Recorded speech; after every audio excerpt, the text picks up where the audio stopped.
Welcome, Jay, for the podcast. I'm really excited to dive into some fantastic topics around healthcare innovation and really how the medical memory is making an impact in the industry. So thank you for joining. Yeah, absolutely. All right. So first, could you share a little bit about yourself, your journey into sales leadership, and really what the medical memory is currently doing now? Sure. So my name is Julie Soukup. I have been in sales for my adult life. I actually started in dental implants, which was consultative cosmetic sales. I worked out of DC and in Manhattan. And then I was given an opportunity to start doing a lot of sales training with a team that was across the country. And the biggest challenge that we were facing was, how do we access these consultants in private consultations with patients to be able to educate them and coach them on how to communicate effectively to ensure a great patient experience. So I actually found a white paper written by the founder of Medical Memory about how they were leveraging a HIPAA compliant app to video record patients and then share those videos. And so actually we were the first business at the dental implant company to leverage that technology, and we were recording our consultants and our doctors, and we were able to then coach and give feedback remotely. We were allowing consultants and doctors to see the way that they communicated with patients, see the things that they maybe weren't aware of. Video is an amazing tool to become self-aware about the way that you communicate and how it can come across to a patient and ways that we can't always see when we're in those conversations. So it was a really awesome tool to improve, that patient experience, improve communication, and effectively kind of allow more patients to accept treatment. So I was so intrigued by Medical Memory outside of that aspect and what they were doing with video and patient education that I joined their startup 10 years ago and have been working now in the tech space. We still do a lot with using video for coaching and training. It's an amazing tool in that respect, but more so started leveraging Medical Memory and how we could help patients better understand their care. And so allowing providers a simple app, a simple tool to video record, discharge instructions or video record conversations like you have cancer or you need spine surgery, and allowing these patients to have access to them and then also to share them with their family, their continuum of care, has been really powerful in kind of bridging that gap in patient communication, helping support providers save time and really improve that patient experience and actually mitigate risk, making sure that everyone is aware of these conversations the provider is having for that. So it's kind of grown and bloomed in a bunch of different specialties outside of just cosmetics where I started. So it's been interesting to see how it's evolving and how tech is evolving kind of in the healthcare space. Okay. So how has your overall 10-year journey been from your perspective? It's interesting. What's exciting about being a pioneer or being an innovator, 10 years ago, we started with video recording in medicine, and it feels like only more recently are people becoming more comfortable with that idea. A lot of times at the beginning, a lot of people were very nervous. It was new. And so that's one of the biggest challenges that we've always had is, if you're looking for something for your hospital system to have better patient experience in the ER or in pharmacy, most people don't think, oh, well, we should record this. I'm going to Google a program. So we're starting in something like a startup or an innovator. You have to kind of shift the perspective and start selling a need and why this is valuable, and then kind of selling your technology behind it. It's not like, oh, I need a new computer. Great. Let's see what the best is. We're the only ones really doing this in this capacity. And so definitely one of the biggest challenges we've had is kind of shifting that perspective and having providers start to see the value. But what's been really cool with being a newer and innovative startup is when we get a provider or a lead, healthcare leader inspired and excited about it and the adjustments and changes that they want us to implement to make it useful. And so again, when we're looking at ER discharge, that's different from one of our children's hospitals where they use this to record patients with cerebral palsy, to neurosurgeons recording, informed consent, to back to cosmetic companies that are using this for like coaching their consultants and communication. So a lot of different hands and a lot of different specialty, and allowing kind of the industry and the leaders to help us continue to innovate and make it useful for them. So with that, it's always kind of been an up and down. And should we try this? And some work and catch and some don't. And it's always exciting to know that we're kind of on the right side of doing what's best for the patient. At the end of the day is, we know that when patients better understand their care, when their families have access to that information, they do better. It's sometimes getting the stickiness in the business side of it, which can be a challenge, exciting challenge, but a challenge nonetheless. Okay, that's fair enough. And I know you just mentioned the medical memory really helps healthcare providers record and share patient interaction. So what really inspired the company to focus on this specific area of care, and how has this impacted the patient outcome? It's a great question. This is also why I jumped ship from like a national dental company to join a little startup. Is our founder, Dr. Randall Porter. He's a neurosurgeon, and unfortunately his father was facing some challenges with prostate cancer, and he was in Chicago. Dr. Porter was in Arizona, and he was saying like, what is the doctor saying? Can you tell me more information? What is the doctor saying? Mm-hmm. And feeling this desire to help support his father going through this remotely and having more information. And he kind of took a step back and was like, wow, if this is that important for me to get this information and to help support my family, how much would this benefit my patients, especially going through neurosurgery and spine surgery? And that also is an older patient, clientele that kind of need the support of their family going through these things. That was really how it started, was just a belief of like, we need to better communicate and educate these patients. Now, with going through that, we have done countless studies, especially when COVID hit and you couldn't access these patients as easily, where we did some studies in a few hospitals where we were proving that it would increase HCAP scores when patients were given this information and families were given this information, like during rounds or updates. And then even on top of that, one thing we weren't expecting was how much it would mitigate risk. Sometimes, again, I said providers are nervous to record because they think, well, I'm going to get sued. Where when we've done studies and even opinion letters from legal and insurance that we've accumulated really show that it actually mitigates risks, that once providers and patients and everyone is informed and really know the risks and the benefits and the alternatives, it's mitigating that.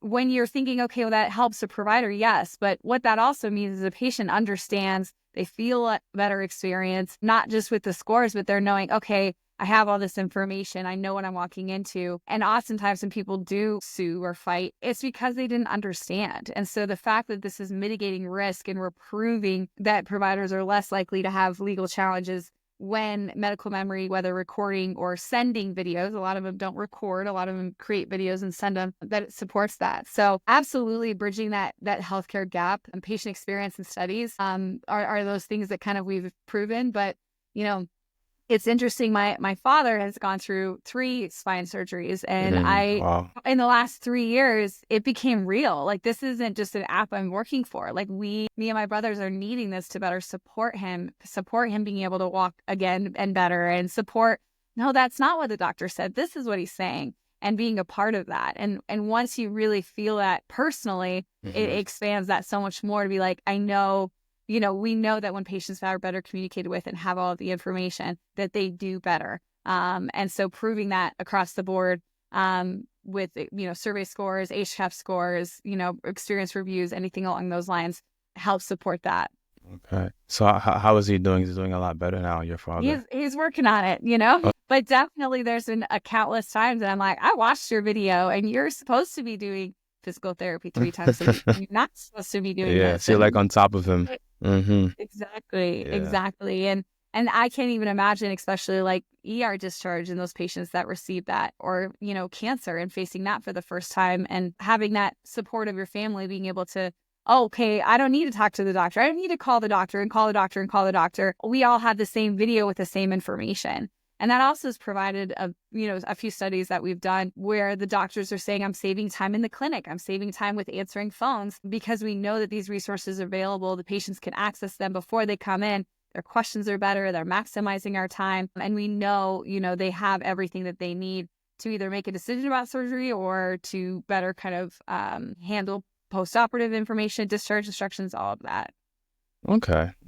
So, and from your perspective, what do you think are some ways to help providers understand your solution, kind of show the value of what you guys are currently offering? Yeah. I think in a lot of technology right now. And I mean, obviously, like video is becoming so prevalent and AI is being able to be integrated. And what can you learn from these videos? And there's still, I think, especially in the healthcare community, like a little bit of reservation or a little bit of let's wait, let's see, Mm-hmm. in space. And I think that when providers start saying, okay, I'm going to try something, everyone feels uncomfortable on video. I don't care if you speak all the time. Like even I feel like a little nervous and I do these a lot. Anytime you're put on video, you feel just a little bit nervous. And the power of it to get beyond kind of your own feelings of I might get sued or I feel nervous or what if I say the wrong things is actually, it doesn't matter because the studies show it's supporting patient experience, it mitigates risk. And so I think not just with, using video and leveraging video as a tool for educating,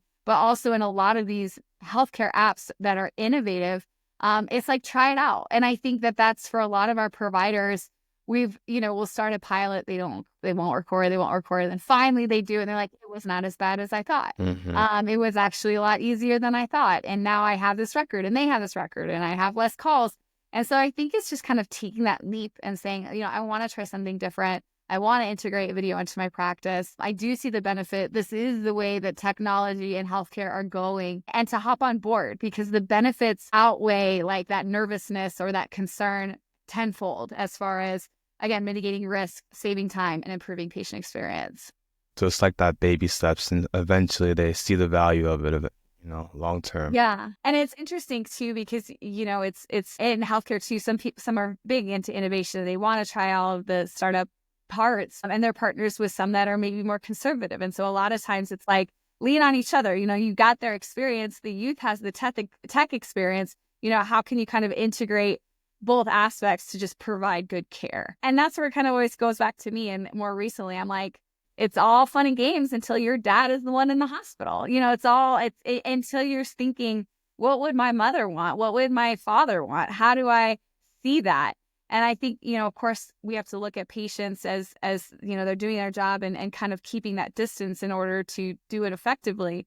But, I was so grateful in my own life that when my father was having this, that we had this tool. It made us better able to take care of him and him to have better experience with healing. And so you kind of want to always just kind of go back to that too, of just like, well, if it was your parent there, Yeah. would you want that information? Would you want to be able to support them? So It's really a good point.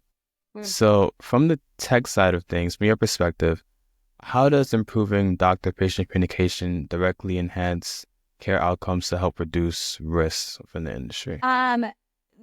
It's someone said this once, and I'm gonna just go with it. But they were like, you don't sue your friends. You know what I mean? Like as far as like if you have had more conversations with your provider, or even through video, a lot of our providers have pre-recorded information that's more personal, or this is where I went to school. This is more information about me, so that the patient kind of understands and knows that provider more. It's kind of like, I don't know who Bradley Cooper is. I've never met him, right? But I feel like I know him because I've seen him in all of these things and I've seen interviews.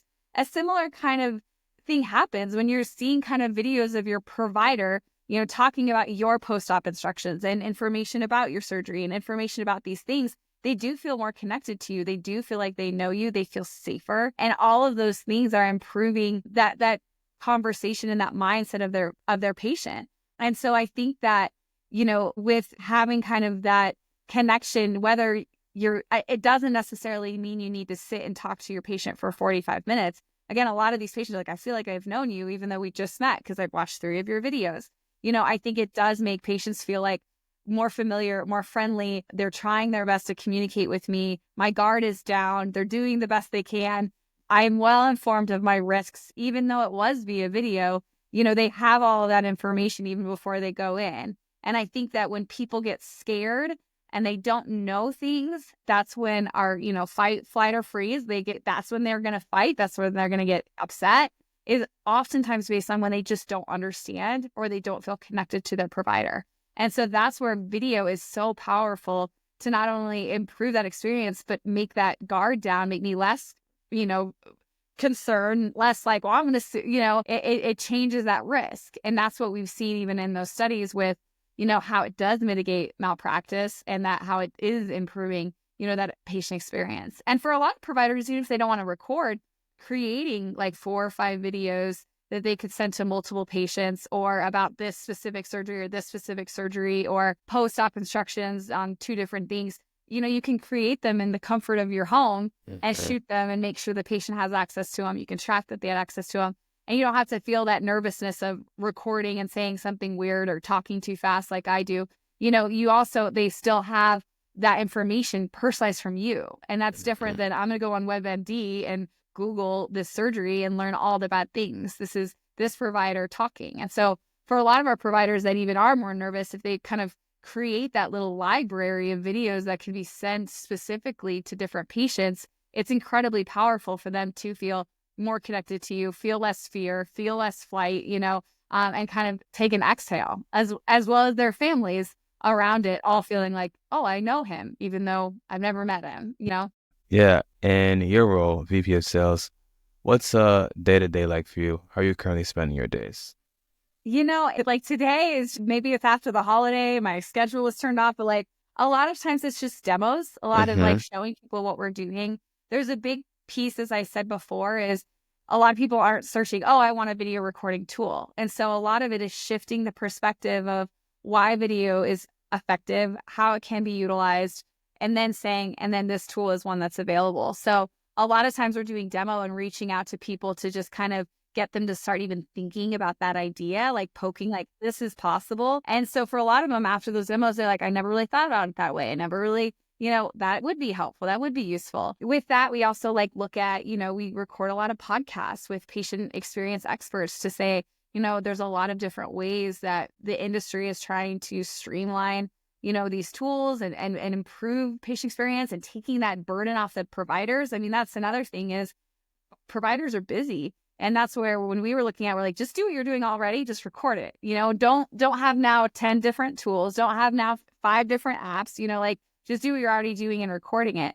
And so a lot of even the demos are like when we're looking and prospecting is educating them about how people are utilizing this and how it is really simple and can integrate so easily. And so it's a lot more of like educating about the idea of video in that regard. So a lot of demos, we do offer a lot of pilots where we're helping, new hospitals that we have one hospital, for example, in Gillette. Well, we had to shift our app a little bit to make it useful for children with cerebral palsy. And so how can we innovate and work with them? Being, I don't want to say startup, but a tool that can adapt really well and can kind of, we can add this button or we can plug that in.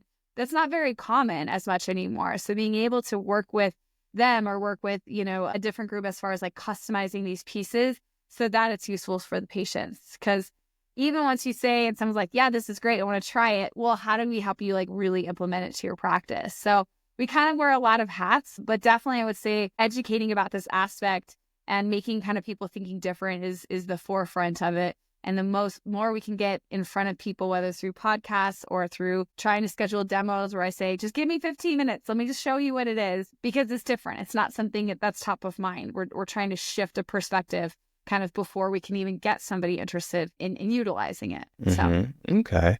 So this year, since we're in 2025 now, what's the main objective, key vision that you're focusing on for the year? Yeah, that's a great question. One of the really cool things that's in AI is out, right? Well, with that is we are one of the only HIPAA compliant tools that video records in healthcare. And so what's been exciting, because we have a few different kind of partners that we're starting to look at and work with that have algorithms for what they can do with the content, and they need a capture mechanism. And so instead of necessarily giving the patient a copy of the video, well, what could we have is help these providers record and plug into your AI system. And so there's one, for example, that can kind of talk about how a provider is doing in their patient experience. Like, are they empathetic? Are they connected with the patient? Are they using too big of words? And so even if, the patient isn't getting a copy of the video, these providers could get this like report of how they're coming across and be able to kind of tweak and adjust it that way. Similarly, there's another program that is wanting to just leverage the videos. Like if a patient is walking after surgery. What can they tell about their gait, like their body? And so we can become the video capture mechanism for that. And so I think one of the big things that we're looking at, knowing the value of what it is to give the patient a copy of the video, great, yes. But what could we just do with the video if we weren't doing that in addition? So whether that's helping coach providers, coach consultants, like my background came from, we're working with like workman's comp. How do we like leverage that to make sure that process is smooth? So not necessarily that the patients get a copy, but what can we do being that video capture mechanism with that video, and what can we learn from it? So that's going to be our biggest kind of innovation and perspective, still wanting to, of course, serve in what I had spoken about previously. But what can we add on to it, and how can we build more value by leveraging some of these tools that people are building and exist? Okay, that's all sound really cool. I love the coaching one with the physician. I think that would be really helpful. What's the strategy in order to roll that out? Well, I think one of, it still is a shift in perspective, because it's targeting a lot of these healthcare leaders and saying, we could give performance reviews and experience reviews on these providers almost instantaneously, but you got to record it. And so I think it's kind of targeting a lot of the people that we already have good contacts with that have been interested in this technology before and showing this new value. Definitely when you're looking at residency programs, new patient experience people that are saying like, how do I even evaluate all these providers, and how do I do it in a way that it's the data isn't biased, by plugging that in. So a lot of that will be like targeted educating again, because it's innovative, it's new. You have to kind of set a different perspective, but we have had a lot of partners already using video. And so what can we show the value and build in there in order to kind of improve it? But I think especially with that provider aspect of it, allowing experienced officers to be able to kind of coach and give feedback to a provider quickly is going to be really powerful once that flow of how that works in the hospital world will kind of be figured out. Okay. And more personal question for you. How does what you did in your previous career, and it was in the dentist field, yeah? Yeah. So how did that connect to what you're doing now? Are there any similarities that you found, or things that are just completely different? Yeah, it's so interesting, because when I found the technology when I found Dr. Porter and what he was doing, we weren't looking at it as, let's give this video to a patient.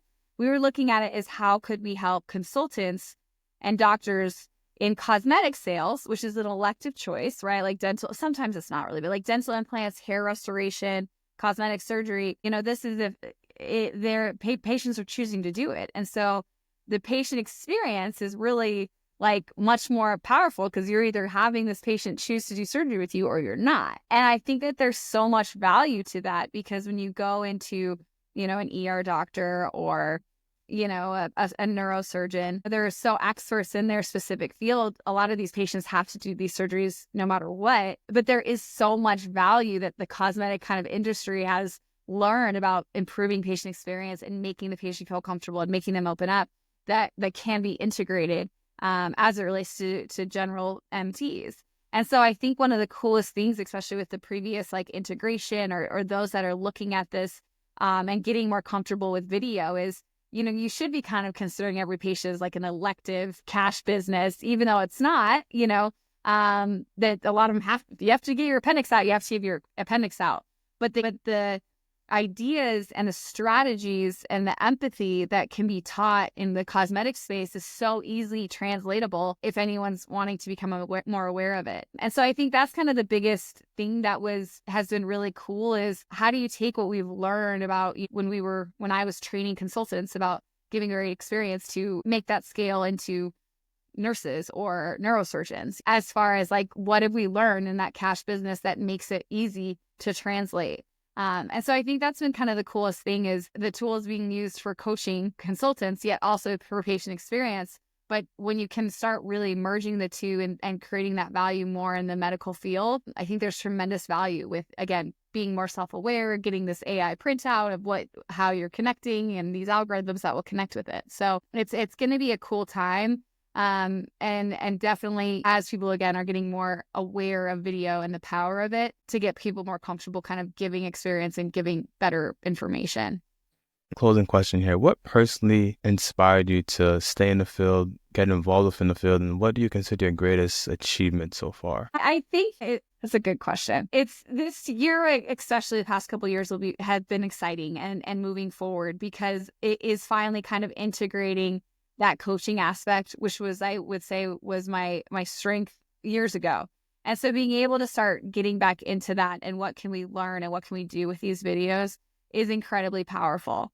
With that being said, I think the fact that we are still just humming along and continuing to strive and continuing to innovate and try new avenues, and that we're in so many different specialties, like, we have ER, we have pharmacy, we have physical therapy, like that we're starting to touch these industries and starting to grow, I think is so subtle of an achievement, but it's also really exciting because it's starting to show like the pieces where people are seeing value and that it is in all facets of medicine as far as leveraging video, providing video recordings for these providers. So I think that our ability to continue to adapt and try new things and adapt and try new things and try new things, to be told no and to try new things and told no and try new things, because it's shifting that perspective, like our resilience. I'm very proud of us in that. Like our team is resilient and we believe in this. We believe in our core that this is the right thing to do. We all sleep great at night because of that. And I think that sometimes that's hard, fighting the good fight in that this is the right thing for patient care. And so I think that our resilience to continue to innovate and to try new specialties and to contact more people and is probably our biggest achievement, which isn't like a big blue ribbon, but it's that culture that we have, where we just are not going to give up. And so I'm proud of us for that, I guess. I love that. I really do. Well, Julie, I appreciate you sharing your insights and your time. And thank you for joining the conversation. And I'm really looking forward to the work that you guys are doing in the medical memory and continuing to innovate in the industry. So thank you so much. Awesome. Thank you so much for having us. Absolutely.